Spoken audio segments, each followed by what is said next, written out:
Assalamualaikum warahmatullahi wabarakatuh. Perkenalkan, nama saya Javier Dilan Wireko dengan akhir NIM 172.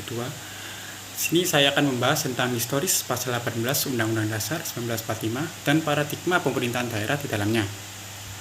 Pasal 18 Undang-Undang Dasar 1945 mengatur tentang pemerintahan daerah. Sejak awal kemerdekaan Indonesia di tahun 1945, pasal ini sudah ada, tetapi mengalami beberapa perubahan pada masa itu. Yaitu pertama pada era 1945 sampai 1950, yaitu daerah awal kemerdekaan. Pada masa itu Indonesia masih mencari pemerintahan daerah yang tepat. Kedua, yaitu ada era 1950 sampai 1974, yaitu di masa demokrasi liberal dan demokrasi terpimpin. Pada masa itu, pemerintahan daerah sudah mulai diatur secara lebih detail, tapi masih sangat sentralistik, yaitu bertumpu pada satu pemerintahan. Yang selanjutnya ada tahun 1974 sampai 1999, yaitu di masa Orde Baru. Pada masa ini, pemerintahan daerah sangat sentralistik. Kekuasaan pusat menjadi dominan pada masa itu. Selanjutnya ada masa 1999 sampai sekarang.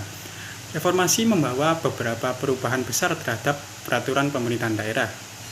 Undang-Undang Nomor 20 Tahun 1999 dan Undang-Undang Nomor 30 Tahun 2004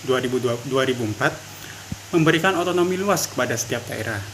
Bagaimana paradigma pemerintahan daerah dalam pasal 18 Undang-Undang Dasar tahun 1945? Menurut saya sekarang ini adalah berfokus pada desentralisasi dan demokrasi. Desentralisasi yaitu seperti setiap daerah itu diberi kewenangan lebih besar untuk mengurusi urusan pemerintahannya sendiri.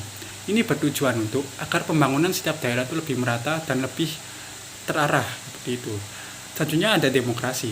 Demokrasi seperti pemilihan kepala daerah atau pilkada itu langsung dipilih oleh rakyat.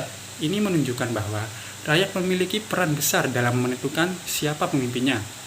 Tapi ada juga tantangannya sendiri, seperti ketimpangan antar daerah yang maju dan tertinggal, serta potensi korupsi yang terus meningkat di setiap daerah.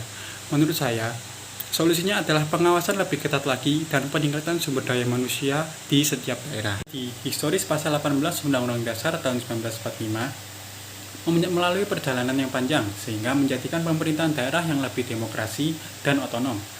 Paradigma pemerintahan daerah sekarang sudah jauh lebih baik, tapi perlu terus diperbaiki agar otonomi di setiap daerah benar-benar memberikan keadilan dan kesejahteraan untuk semua.